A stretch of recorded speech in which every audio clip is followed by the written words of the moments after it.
சிகப்பு விளக்கு எரியும் வரை பச்சை பந்தலில் நிற்கலாம். அடித்து கொளுத்தும் கத்திரி வெயிலுக்கு கோவையில் ஒரு ஆச்சரிய ஏற்பாடு.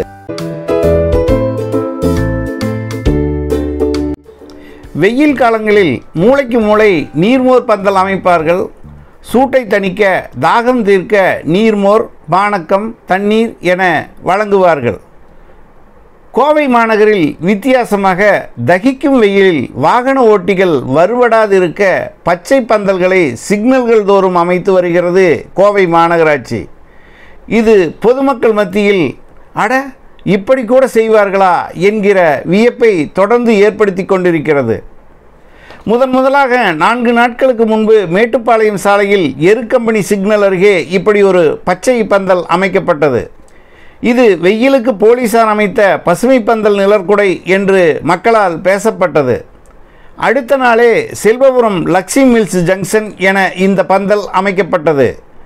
பொதுவாகவே கோயம்புத்தூரில் பெரும்பாலும் சிக்னல்கள் அகற்றப்பட்டு யூடர்ன் வசதி 6 மாதங்களுக்கு முன்னரே செய்துவிட்டனர். இதனால் கோயம்புத்தூரில் 90% சிக்னல்கள் அகற்றப்பட்டு போக்குவரத்து நெரிசல் இல்லாத நகரமாக கோவை பேசப்பட்டது.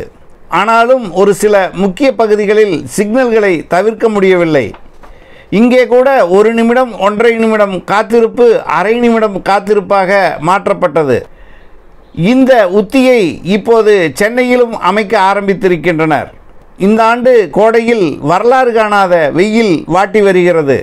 78 ஆண்டுகளில் இல்லாத அளவு 106 டிகிரி 108 டிகிரி ஃபாரன்ஹீட் எல்லாம் வெப்பம் பதிவானது. மதியம் 11 மணி 12 மணி தொடங்கி மாலை 4 மணி வரை வெப்பக்காற்று நகரெங்கும் வீசியது. இதனால் மிகவும் பாதிக்கப்பட்டவர்கள் வாகன ஓட்டிகள். பொதுமக்கள் இதனால் வீடுகளிலேயே முடங்கினர். ஆனாலும் அன்றாடம் பணிகளுக்கு செல்வோர், வியாபாரிகள், அலுவலர்கள் அவசியம் கருதி தாம் வெளியில் வருவதை தவிர்க்க இயலவில்லை.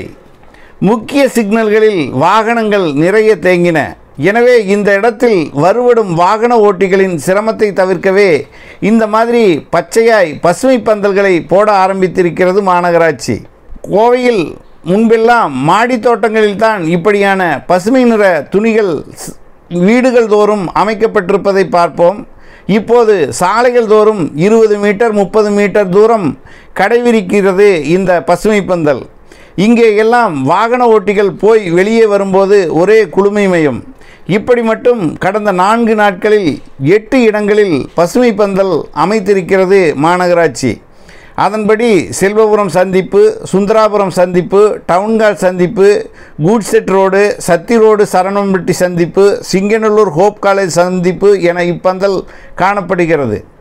இதை அமைத்த மாநகராட்சி அதிகாரிகளுக்கு தொடர்ந்து பாராட்டுகள் நல்கிய வண்ணம் இருக்கிறார்கள் மக்கள். இதே உத்தியை இன்னும் பல நகரங்கள் கைக்கொள்ளுமோ என்னவோ தெரியவில்லை. இது கோவையில் ஆரம்பமாகி இருக்கிறது.